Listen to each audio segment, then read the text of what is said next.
Hi friends, ఎలా ఉన్నారు? మీరు బాగున్నారని అనుకుంటున్నాను. అలాగే బాగుండాలని కోరుకుంటున్నాను. మీకు పీతలు అంటే ఇష్టం అండి. నాకైతే చాలా ఇష్టం. పీతలు వంకాయ కాంబినేషన్లో కూర అయితే చాలా బాగా బాగుంటుంది.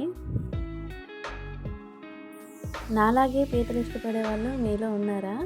అందుకే నేనైతే పీతలైతే ఇష్టం అనిపించి మా వారిని తీసుకురమ్మన్నాను. తను తీసుకొచ్చాడు. నేనైతే వాటిని చక్కగా కూర వండేసాను. వీటిని చేసేసి వచ్చండి, చాలా ఈజీ.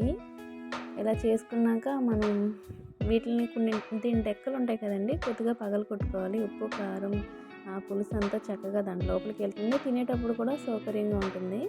చిన్నగా ఉన్న పీతలు మాత్రం కట్ చేయలేదు. మిగతా పెద్దగా ఉన్న పీతల్ని 2 భాగాలుగా కట్ చేసేసాను. ప్రాసెస్ పెడదాం అనుకున్నాను, కానీ లాంగ్ వీడియోలో అయితే బాగుంటుందని పెట్టలేదు.